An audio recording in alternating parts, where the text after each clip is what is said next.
अस्सलाम वालेकुम। बेटा आज की हमारी टॉपिक है बोरिक एसिड। बोरिक एसिड है क्या? बोरिक एसिड की प्रॉपर्टीज़ क्या हैं? बोरिक एसिड किस पर्पज़ के लिए इस्तेमाल करते हैं? इनका यूज़ क्या है? इनकी प्रिपरेशन, और याद रहे बेटा इनके डिफरेंट फॉर्म्स जो मार्केट में अवेलेबल हैं, वो तमाम पॉइंट्स हम आज इस लेक्चर में डिस्कस करेंगे। सबसे पहले बोरिक एसिड का फार्मूला देखिए बेटा। बोरिक एसिड हम दो तरह से प्रेजेंटेड करते हैं। H3BO3 से करते हैं। अगर इंटर टेस्ट में सवाल आ जाए विच इज़ द राइट या correct formula of the boric acid, H3BO3। अगर ये ऑप्शन ना हो तो बोरिक एसिड को बेटा हम कुछ इस तरह से भी प्रेजेंटेड करते हैं, BOH3 से भी इसको हम रिप्रेजेंटेट करते हैं। बोरिक एसिड याद रहे बेटा soft, silkie and white crystals होते हैं, यानी कि इनका जो कलर है वो वाइट कलर होता है, सॉलिड फॉर्म में मिलते हैं और नेचर में सॉफ्ट होते हैं, ग्रेसी इन फील। याद रहे बेटा ये बड़े सॉफ्ट नेचर के होते हैं और ग्रेसी इन फील, यानी कि जैसे ही आप हाथों में इसको आप टच करोगे तो आप ऐसा फील करोगे कि ये जो है वो आपके हाथ से छोड़ रहे हैं। तो इस तरह की नेचर जो है due to their weak van der Waals forces की वजह से होती है, और ये एक ओवर से ग्लाइडिंग करते हैं, यानी कि फिसल जाते हैं ये आसानी से। अगर आप यूँ समझें कि बहुत ज़्यादा अगर इसके मॉलिक्यूल्स आप अपने हाथों में लोगे, बहुत सारे क्रिस्टल्स आप हाथों में लोगे, तो याद रहे बेटा ये आसानी से हाथों से फिसल जाते हैं। पानी की में बात की जाए तो कोल्ड वाटर में याद रहे बेटा ये स्प्रिंगली सॉल्यूबल होते हैं, बहुत कम सॉल्यूबल होता है कोल्ड वाटर में। अगर हॉट वाटर हो या वार्म वाटर हो तो उसमें रेडली सॉल्यूबल होता है, जल्दी quickly soluble in hot water.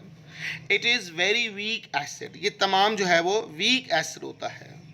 Monobasic acid होता है। मोनोबेसिक एसिड इसलिए हम कहते हैं कि इनमें प्रॉपर्टी होती है बेटा कि ये जो है वो एक हाइड्रोक्सिल आयन जो है वो एक्सेप्ट भी करता है और हाइड्रोजन आयन डोनेट भी करता है। ये दोनों इसके अंदर प्रॉपर्टीज़ हैं। यानी अगर आप OH के साथ रिएक्शन करवाएं वाटर के साथ तो क्या होगा, BOH4 बन जाएगा। याद रहे इस समय यानी कि B के साथ जब 3 OH ग्रुप हो, एक OH दूसरा, OH तीसरा, इस समय इसकी हाइब्रिडाइजेशन होती है बेटा sp2 हाइब्रिडाइजेशन होती है। क्या होगी बेटा, sp2 हाइब्रिडाइजेशन। मगर जब एक और OH ग्रुप आ जाता है तो उस समय इसकी हाइब्रिडाइजेशन होती है sp3 हाइब्रिडाइजेशन बन जाती है। स्ट्रक्चरल में बात कर रहा हूँ, यानी कि 3 OH ग्रुप एक OH आसानी से ये एक्सेप्ट भी कर सकता है, यानी कि पानी में डिजॉल्व करोगे तो OH एक्सेप्ट भी कर सकता है और H आयन डोनेट भी कर सकता है।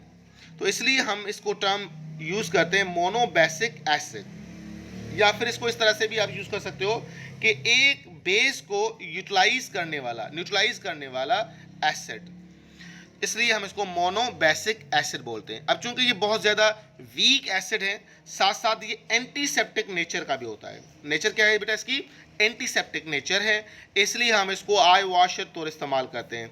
आई को वॉश करने के लिए भी इस एसिड का हम इस्तेमाल करते हैं।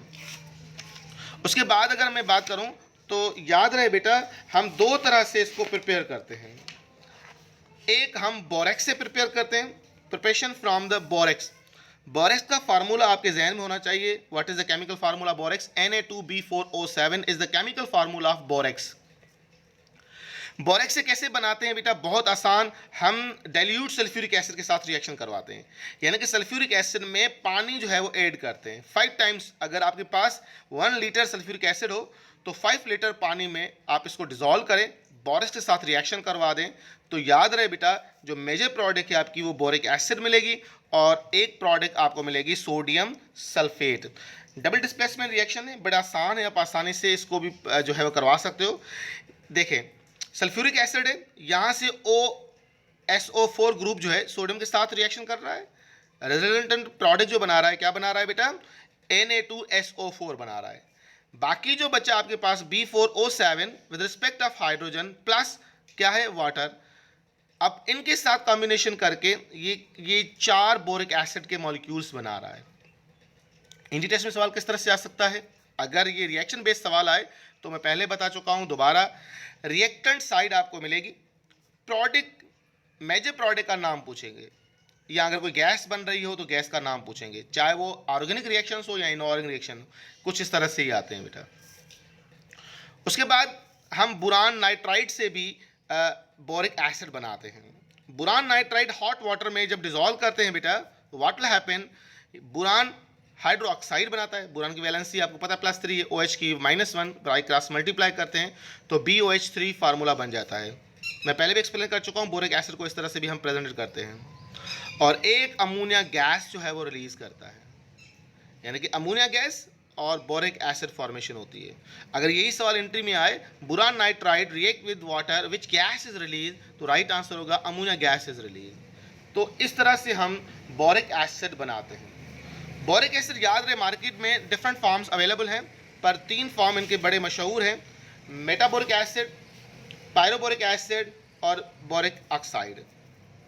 बोरिक ऑक्साइड याद रहे बेटा, हम बहुत सारे पर्पस के लिए इस्तेमाल करते हैं, उनमें से एक पर्पस इसका टुडेज जो है वो वाइटनिंग क्रीम में भी हम इस्तेमाल करते हैं। बोरिक एसिड याद रहे बेटा, जब इसको हम 100 डिग्री सेंटीग्रेड पर हीट करते हैं तो मेटाबोरिक एसिड बनता है। क्या बनता है बेटा? Metaboric acid. केमिकल फार्मूला आ जाए तो chemical formula of metaboric acid, तो राइट आंसर होगा HbO2 is the metaboric acid. Metaboric acid याद रहे बेटा, ये हमें नेचर में डाइमर, ट्राइमर, टेट्रामर, पॉलीमर में मिलता है, यानी कि HbO2 सिंगल फॉर्म में हमें नहीं मिलता है, अलबत्ता हमें डिफरेंट यूनिट्स कॉम्बिनेशन में मिलते हैं, यानी कि यहाँ डाइमर होगा या टेट्रामर होगा या हेक्सामर होगा, और ज़्यादातर इवन नंबर में ही मिलता है। डाइमर, टेट्रामर, हेक्सामर, पॉलीमर इस तरह से मिलता है। अगर आपके पास टेट्रामर हो, क्या हो बेटा? मेटाबोरिक एसिड का टेट्रामर हो, और इसको अगर आपने 140 डिग्री सेंटीग्रेड पर हीट की, अगेन एक वाटर मॉलिक्यूल रिलीज होगा, तो प्रोडक्ट जो बनेगी वो बनेगी पायरोबोरिक एसिड। पायरोबोरिक एसिड फार्मूला क्या है? N अपना H2, दो तो रिलीज हो गए, H2B4O7 is the chemical formula of pyroboric acid.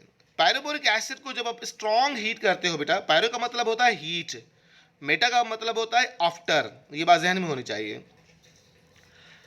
Pyroboric acid को जब आप स्ट्रॉन्ग हीट करते हैं अबाउट 240 डिग्री सेंटीग्रेड, तो वाटर मॉलिक्यूल रिलीज करता है और बोरिक ऑक्साइड प्रोड्यूस करता है। B2O3 is a product which is form, कैसे बनती है बेटा? जब आप इसको स्ट्रॉन्ग हीट करते हो। तो ये था little bit introduction of the boric acid. Boric acid में 4-5 चीज़ें जो आपको याद करनी है, इनका केमिकल फार्मूला याद करना है और इनकी कुछ प्रॉपर्टीज़ याद करनी है आपको। आई वॉश पर्पज़ के लिए इस्तेमाल करते हैं, और इनके डिफरेंट फॉर्म्स जैसे कि मेटाबोरिक acid, pyroboric acid, boric oxide, ये तमाम चीज़ें आपको फॉर एंट्री टेस्ट हाईलाइट करनी है। मैंने इन पॉइंट्स को ही हाईलाइट किया है। बाकी इनका स्ट्रक्चर जैसा कि मैंने आपसे कहा, sp2 हाइब्रिडेशन होती है, और एक बोरिक एसिड जो है दूसरे बोरिक एसिड पे जो डिस्टेंस रखता है बेटा, 3 पॉइंट, कितना डिस्टेंस होता है बेटा? 3.18 एंगस्ट्रॉम होता है। यानी मॉलिक्यूल है ना बेटा, एक मॉलिक्यूल दूसरे मॉलिक्यूल को ग्लाइडिंग करता है, तो जाहिर बात है वीक वैन वाल फोर्सेस होते हैं इसके अंदर, और जो डिस्टेंस होता है इनमें, जो लेयर डिस्टेंस होता है वो 3.18 एंगस्ट्रॉम होता है। तो ये था अबाउट द बोरिक एसिड। उसके बाद हमारे जो टॉपिक है दैट इज़ द